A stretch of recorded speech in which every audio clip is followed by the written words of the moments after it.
Miss হবে না আপনার পছন্দের টিভি শো। দেখুন জি5 অ্যাপে একদম ফ্রি। মেজকা, আমরা যখন তানিয়া বৌদিদের দোকানে জিনিসপত্র নিতে গেছিলাম ওইখানে সন্ধ্যাও ছিল।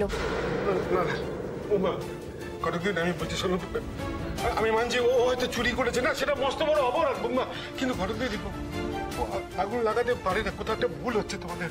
মেজকা, সন্ধ্যা যে আরো কি কি করেছে, কষ্ট হলেও তোমাদের বুকে পাথর রেখে শুনতেই হবে।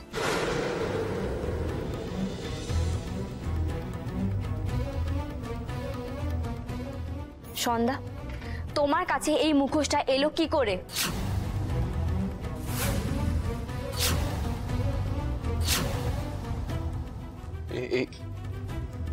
এই মুখোশটা আমার আমার এইসব জিনিস কালেক্ট করতে ভাল লাগে, তাই এটা আমার কাছে আছে। আমার বউ ভাতের দিন রাত্রেবেলা যখন ডাকাত দলরা এখানে ঢুকেছিল তখন এই মুখোশ পরেই আমি একজনকে এই বাড়িতে দেখেছিলাম।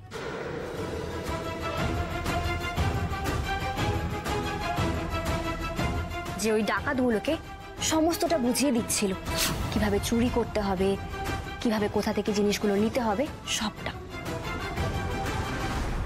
আর সেই লোকটাই বাবার সিন্দুক থেকে গয়না চুরির জন্য ওদেরকে ডেকেছিল।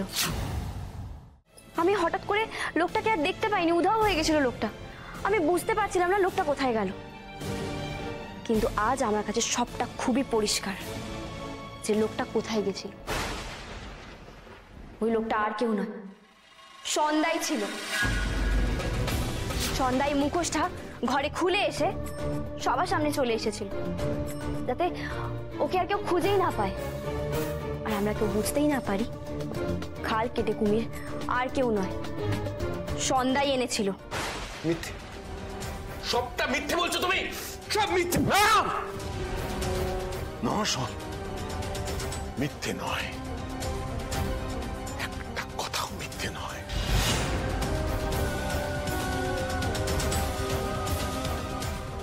দাদা, আমি তোমাকে বলছি, আমি ওর বাবা হয়ে বলছি, ও সব পারে। যে ছেলে নিজের বাড়িতে ডাকাতদের ডেকে ডাকাতির প্ল্যান করতে পারে, নিজের বাড়িতে নিজের মা, ঠাকুমা, জেঠিমার গয়না চুরি করার প্ল্যান করতে পারে, সব পারে দাদা।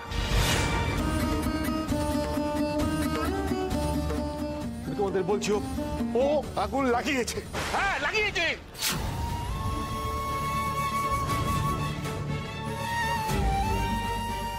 বড় হাত কাঁপলো না?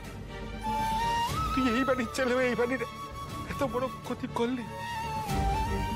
আমার ভাবতে কেন করতে, আমি নিজের ছেলেকে চিনতে পারলাম না। তুই আমার রক্ত হয়ে, আমার ছেলে হয়ে কি করে করলি? হ্যাঁ, তুই ছোটবেলা থেকে লোভী, আমি জানি তুই লোভী, কিন্তু তাহলে তুই এতটা নিচে নামবি?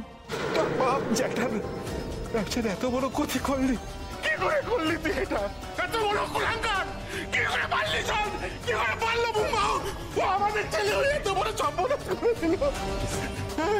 সন্ধ্যা, ওই নাটকের দলকে ডাকলেই কিন্তু ওরা সবটা পরিষ্কারভাবে বলে দেবে। জি5 ডাউনলোড করুন আর সব এপিসোড দেখুন একদম ফ্রি।